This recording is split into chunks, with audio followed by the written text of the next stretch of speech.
दोस्तों दो खबर आ रही है जो कि बड़ा ही इंपॉर्टेंट है और कहीं ना कहीं आईपीएल 2025 से पहले आपको जरूर जानना चाहिए। सबसे पहली खबर जो कहीं ना कहीं मोहम्मद शमी के लिए काफी अच्छा होने वाला है। दरअसल हम ऐसा इसलिए कह रहे हैं क्योंकि खुद मोहम्मद शमी ने इंस्टाग्राम पर भी इस खबर को सेलिब्रेट करते हुए स्टोरी साझा किया है। तो बात दरअसल ऐसा है कि जब से कोविड-19 की शुरुआत हुई उसके बाद से एक नियम खास करके गेंदबाजों के लिए बैन कर दिया गया था और वो नियम ये था कि गेंदबाज मैदान में गेंदबाजी करते हुए सलाइवा का इस्तेमाल करते थे। अब बीसीसीआई ने एक बड़ा कदम उठाते हुए सलाइवा के बैन को हटा दिया है। जी हाँ दोस्तों, इसका मतलब ये है कि गेंदबाज अब गेंदबाजी करते हुए सलाइवा का इस्तेमाल कर सकेंगे। बताते चले कि मोहम्मद शमी ने इससे पहले इसे लेकर के आवाज भी उठाई थी और कहा था कि ये बैन अब हटा देना चाहिए। खैर आपको क्या लगता है, क्योंकि सलाइवा बैन अब हट चुका है तो गेंदबाजों को कितना फायदा मिलेगा? यही नहीं, बीसीसीआई ने कुछ और नियमों में बड़े बदलाव किए हैं। आइए जानते हैं एक एक करके। सबसे पहले आपको बताते चले कि अब कप्तानों को कहीं ना कहीं बड़ी राहत की खबर मिली है। आपको मालूम होगा कि स्लो ओवर रेट की वजह से कप्तानों पर बैन लगाया जाता था, लेकिन अब ऐसा नहीं होगा। जी हाँ दोस्तों, बीसीसीआई ने स्लो ओवर रेट की वजह से कप्तानों पर लगने वाले बैन को हटा लिया है, लेकिन अब एक नया नियम जोड़ दिया है। आपको बताते चले कि स्लो ओवर रेट हटाने के साथ साथ एक नया डिमेरिट पॉइंट सिस्टम लागू किया गया है। स्लो ओवर रेट के मामलों में अब कप्तानों पर जुर्माना तो नहीं लगेगा, लेकिन उनके खिलाफ डिमेरिट पॉइंट्स जोड़े जाएंगे। वो कैसे काम करेगा आइए बताते हैं।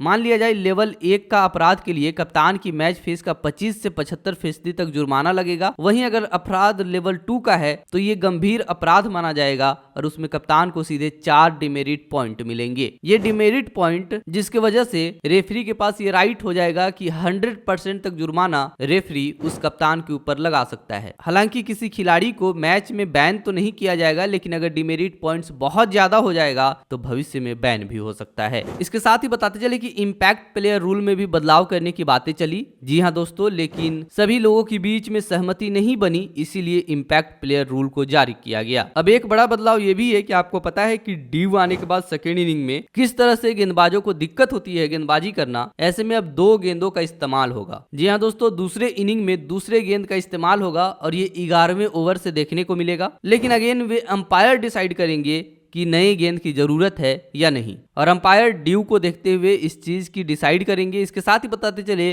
कि ये दोपहर के मैच में उम्मीद कम है कि आपको ये होता हुआ दिखाई देगा। तो यही कुछ बड़े बदलाव थे जो कि आईपीएल 2025 से पहले बीसीसीआई ने की है। उम्मीद है कि वीडियो आपको अच्छी लगी होगी। क्रिकेट से जुड़ी ऐसे ही मजेदार खबरों को जानने के लिए हमारे चैनल को सब्सक्राइब करें।